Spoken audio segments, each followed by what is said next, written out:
बिस्मिल्लाहिर्रहमानिर्रहीम। Class 9 physics national book foundation chapter number 4 हमने start किया हुआ है और आज हम इसका topic principle of moments discuss करेंगे।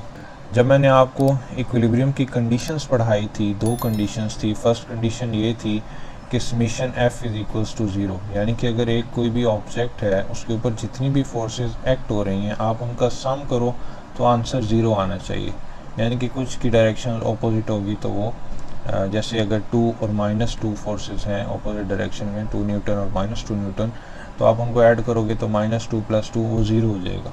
ठीक है। इसी तरह से सेकंड कंडीशन ये थी कि sum of all the torques acting on a body is equals to zero, कि अगर एक बॉडी है उसके ऊपर मुख्तलिफ़ किस्म की टॉर्क्स अप्लाई हो रही हैं तो अगर आप उनको सम करो तो आंसर ज़ीरो आए, यानी कि summation tau is equals to zero. ठीक है, शॉर्ट मैंने आपको बताया था। फर्स्ट कंडीशन है summation F is equals to zero और सेकंड कंडीशन है summation tau is equals to zero. तो फिर आप कहोगे कि बॉडी जो है वो कंप्लीट इक्विलिब्रियम में मौजूद है। तो जो सेकंड कंडीशन थी उसी को हम कहते हैं प्रिंसिपल ऑफ मोमेंट, यानी कि टॉर्क वाली। ठीक है, तो ये प्रिंसिपल ऑफ मोमेंट की स्टेटमेंट है यहाँ से लेके यहाँ तक। प्रिंसिपल ऑफ मोमेंट ये कहता है कि अगर एक ऑब्जेक्ट इक्विलिब्रियम में मौजूद है तो फिर उसकी जो क्लॉकवाइज मोमेंट्स हैं वो और जो एंटी क्लॉकवाइज मोमेंट्स हैं वो, इन दोनों का सम जो है वो इक्वल टू ज़ीरो आना चाहिए, तब ही हम कहेंगे कि ऑब्जेक्ट जो है वो इक्विलिब्रियम में है। ठीक है, ये आपको एक एग्जांपल दी गई है। यहाँ पे मैं आपको बता देता हूँ कि किस तरह क्लॉकवाइज और एंटी क्लॉकवाइज मोमेंट है। आप ये जो ग्रीन वाला बॉक्स है इसको देखें, इसका वेट डाउनवर्ड एक्ट हो रहा है। ठीक है, तो ये इस तरह से कुछ मूव करेगा, इस तरह से। तो ये कौन सी डायरेक्शन है? घड़ी पे आप देखें, अगर 12 बजते हैं, फिर 1 2 3, तो इस तरह से। ठीक है, ये है क्लॉकवाइज डायरेक्शन। तो जब भी आपका मोमेंट जो है, टॉर्क जो प्रोड्यूस हो रही है, ठीक है, ये टॉर्क प्रोड्यूस हो रही है, इस तरह से हम जो कह रहे हैं ना, ये नीचे आएगा, ये टॉर्क प्रोड्यूस हो रही है। ये आपकी बुक में भी आपको एरो लगा के दिखाया गया है। तो जब भी हमारी टॉर्क जो है वो क्लॉकवाइज होती है तो हम उसके साथ नेगेटिव लगाते हैं, नेगेटिव का साइन लगाते हैं। ठीक है, और इसी तरह जब हमारी टॉर्क जो है वो एंटी क्लॉकवाइज हो, इस बॉक्स को देखें, नीचे आएगा तो इस तरह से ये इसकी टॉर्क प्रोड्यूस हो रही है। ठीक है, ये एरो लगा के आपकी बुक वालों ने भी बताया हुआ है। तो एंटी क्लॉकवाइज टॉर्क के साथ हमेशा पॉजिटिव का साइन लगता है। ठीक है, लॉन्ग स्टोरी शॉर्ट कि अगर आपकी टॉर्क जो है वो क्लॉकवाइज टॉर्क है तो साइन साथ नेगेटिव का आएगा, और अगर एंटी क्लॉकवाइज टॉर्क है तो साइन पॉजिटिव का आएगा। ठीक है, ये ऑपोजिट है, उलट। ऐसे नहीं करना कि एंटी है ना, एंटी क्लॉकवाइज तो आप नेगेटिव लगा दो, ऐसे नहीं। एंटी के साथ पॉजिटिव लगेगा और सिंपल क्लॉकवाइज के साथ नेगेटिव लगेगा, यहाँ पे उलट है।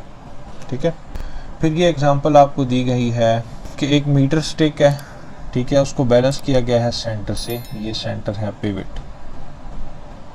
एक तरफ इसके 4 न्यूटन का वेट लगाया गया है 0.2 मीटर पे। ठीक है, 0.1 नहीं 0.2 है, गलती से 0.1 प्रिंट हुआ हुआ है यहाँ पे। और दूसरी तरफ 0.4 मीटर के डिस्टेंस पे क्या है, 2 न्यूटन का वेट लगा हुआ है। आपने बताना है कि ये इक्विलिब्रियम में है या नहीं। कैसे पता चलेगा? कि आप क्लॉकवाइज और एंटी क्लॉकवाइज मोमेंट्स का सम लोगे और देखोगे वो इक्वल्स टू ज़ीरो आता है या नहीं। ठीक है, टॉर्क फाइंड करोगे, यानी मोमेंट यही होता है कि टॉर्क। ठीक है, तो टॉर्क इज इक्वल्स टू क्या फार्मूला होता है, डी क्रॉस एफ। ठीक है, एफ यहाँ पे फोर्स होती है और डी जो है वो डिस्टेंस होता है हमारा एक्सिस ऑफ रोटेशन से line of action of force तक का। जैसे ये एक्सिस ऑफ रोटेशन है, ब्लू लाइन है, और line of action of force अगर इसकी बात करें तो ये जो ग्रीन वाली है, इस तरह से ये line of action of force है। ठीक है, ये जो एरो है ये line of action of force को रिप्रेजेंट कर रहा है और ये वो लाइन असल में है। तो ये जो डिस्टेंस है ये इसको हम कहेंगे डी। ठीक है, तो इस वाले की अगर हम बात करें तो इसको टॉर्क 1 कह दें, इसको D1 कह दें और इसको F1 या W1 कह दें। फोर्स क्या होती है, न्यूटन में होती है, और वेट जो है वो भी एक फोर्स होती है। ठीक है, न्यूटन में होती है। जो वेट जो है वो फोर्स होती है जो अर्थ किसी ऑब्जेक्ट पे लगा रही है, उसकी ग्रेविटी की वजह से जो फोर्स होती है। ठीक है, तो D1 क्या है, डिस्टेंस मैंने आपको बताया है। अब इस साइड की बात करें तो इस लाइन से लेके ये जो line of action of force है, यानी कि जिस डायरेक्शन में वेट फोर्स लगा रहा है, तो उस डिस्टेंस को, इस डिस्टेंस को हम क्या कहेंगे, ये है D, ठीक है, और इस केस में वो D1 है 0.2, ओके, मल्टीप्लाई बाय F1 यानी कि W1 4 न्यूटन है, तो आंसर आएगा 0.8। साथ साइन कौन सा आएगा, माइनस या प्लस, प्लस का साइन आएगा, क्योंकि हम एंटी क्लॉकवाइज की बात करें, पॉजिटिव होता है वो। अब चलते हैं क्लॉकवाइज की तरफ। सेम फार्मूला लगेगा, tau is equals to D cross F, लेकिन साथ यहाँ पे माइनस लगेगा और ब्रैकेट लगेगी, क्योंकि माइनस ओवरऑल सब के साथ है, टोटल आंसर के साथ है, ठीक है। तो डी क्या है यहाँ पे, ये डिस्टेंस जो है वो 0.4 है। मैंने पिछले लेक्चर में आपको बहुत डिटेल से बताया हुआ है कि डी कैसे कैलकुलेट करते हैं, डी क्या होता है, एक्सिस ऑफ रोटेशन और line of action of force के दरमियान जो परपेंडिकुलर डिस्टेंस होता है वो डी या आर होता है। तो माइनस 0.4 क्रॉस एफ, फोर्स कितनी है, 2 न्यूटन है ये, ठीक है, तो 2, तो आंसर क्या आ जाएगा -0.8, और यूनिट क्या आएगा, न्यूटन मीटर, ठीक है, न्यूटन मीटर साथ इसके आप लिख दीजिएगा इस तरह से। सिमिलरली इसके साथ भी न्यूटन मीटर आएगा, क्योंकि फोर्स जो है ये हमारे पास न्यूटन में थी और ये जो डी था ये हमारे पास मीटर में था, तो कटिंग वगैरह तो नहीं हुई, तो न्यूटन मीटर ही हमारे पास आंसर आ जाएगा, ठीक है। अब आपके पास एक टॉ 1 है, एक टॉ 2 है, एक 0.8 है, एक -0.8 है, यानी कि, ठीक है। तो सेकंड कंडीशन क्या है, summation tau is equals to 0, ठीक है। अगर ऐसा हो जाए तो ठीक है। तो समेशन करने के लिए आप कैसे करोगे, सबको प्लस करोगे ना, यानी कि summation tau is equals to 0.8 plus -0.8, plus minus minus, और 0.8 माइनस 0.8 इज इक्वल्स टू 0।